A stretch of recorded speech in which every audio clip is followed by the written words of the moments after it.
इसी मामले पर बात करने के लिए माहिर कानून राजा खालिद साहब हमें ज्वाइन कर चुके हैं। सर बहुत शुक्रिया बोल न्यूज़ को वक्त देने के लिए। सबसे पहले बताएगा कि जो आज सजाएं सुनाई गई हैं 60 मुजरिमान को, इस पर क्या कमेंट करेंगे, उसके बाद फिर बात को आगे बढ़ाएंगे। देखिए, ये उसी ट्रायल का तसलसल है जो 85 मुलजमान का हुआ। इसमें से 25 लोगों को इससे पहले सजाएं सुना दी गई थी। आज बाकी मानदा लोगों को भी सजाएं सुना दी गई हैं।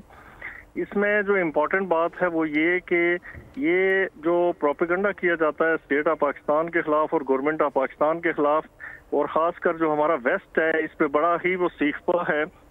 तो ये बात बिल्कुल गलत है, कतन गलत है कि ये कोई अनकॉन्स्टिट्यूशनल है या पाकिस्तान के लॉ के खिलाफ है या लोगों के फंडामेंटल राइट्स के खिलाफ है। इसलिए कि ये काम कोई पहली दफा नहीं हुआ दुनिया में और ना ही पाकिस्तान में। अगर पाकिस्तान को देखा जाए तो 1967 में जो आर्मी एक्ट है उसमें बाज़ाब्ता एक तरमीम की गई और उसमें 21D1 और D2 का इजाफा करते हुए ये करार दिया गया कि सिविलियन जो दोज और not subject to Pakistan army act, उनका भी मिलिट्री ट्रायल हो सकता है अगर वो आर्मी अर्सनल्स पे, आर्मी बिल्डिंग, आर्मी की तनसीबात और एयर बेसिस पे हमला आवर होंगे। तो फिर दुनिया में भी एक नहीं बल्कि 85 मालिक के अंदर मिलिट्री कोर्ट्स कायम हुई हैं। हर मुल्क अपने हालात, मारूजी हालात के मुताबिक वक्तन फ़ौक्तन इस तरह की कोर्ट्स कंस्टिट्यूट करता है। तो आज जो इम्पोर्टेंट बात है वो ये मैं समझता हूँ कि वो जो कहते थे कि हम आलम इस्लाम के लीडर हैं, हम इस्लामी दुनिया को इकट्ठे कर रहे हैं, उनके लिए इस्लामी दुनिया से आवाज़ तो नहीं उठ रही, लेकिन वो जो वेस्ट है वो इस पे बड़ा सीखपा है और बड़ा परेशान है। और उनके लिए, जिनके लिए कहा जाता था कि उन्होंने हमारी गवर्नमेंट चेंज की और नई एक रजीम लेके आए और उस गवर्नमेंट के लिए कहा गया कि वो इम्पोर्टेंट गवर्नमेंट है, तो इम्पोर्टेंट गवर्नमेंट है।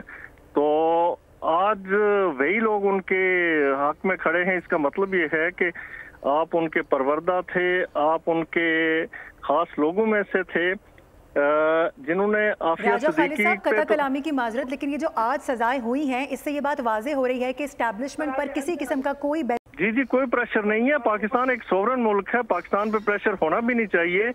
कब तक हम लोगों की डिक्टेशन लेंगे या बाहर की जो सुपर पावर्स हैं तो उनकी डिक्टेशन या उनकी मर्जी या उनकी मर्जी पे रहेंगे। Pakistan is a sovereign country और पाकिस्तान इस्लामी मालिक में का वाहिद मुल्क है, इस्लामी मालिक में से कि जिसे ये एजाज हासिल है कि वो इस्लामी दुनिया की वाहिद न्यूक्लियर पावर है। तो लिहाजा हमें अपनी सॉवरेनिटी पे कतन कंप्रोमाइज नहीं करना चाहिए। Thank you very much. Raja Khalid साहब बोल न्यूज़ से खुसूसी गुफ्तगू करते हैं। उन्होंने कहा कि बैरूनी किसी किस्म का कोई दबाव नहीं है। 9 मई के मुजरमान को जो आज सज़ा सुनाई गई है बाकायदा तौर पर कानूनी जवाज़ के तहत सुनाई गई है। जिना हाउस हमला केस ब्रिगेडियर रिटायर्ड जावेद अकरम को 6 साल कैद बमुशक्कत सुनाई गई है। साने 9 मई में मज़ीद मुजरमान को सज़ाएँ सुना दी गई हैं। ISPR की जानिब से बाकायदा तौर पर नाम भी पेश कर दिए गए हैं और इनमें एक प्रोमिनेंट नाम जो कि साबिक़ वज़ीर आज़म के भांजे हसानुल्लाह न्याजी हैं, जिन्हें 10 साल कैद बमुशक्कत सुनाई गई। उनके वीडियो बयान बहुत मंजर आम पर आए थे। बाकायदा तौर पर वो सोशली भी काफ़ी एक्टिव नज़र आए थे 9 मई के केस के बाद भी, इस हमले के बाद भी। और अगर बात की जाए आवाम को उभारने के लिए और सोशली तौर पर अगर बात की जाए तो सब्सक्राइब करें और बेल दबाएं ताकि कोई खबर रह न जाए।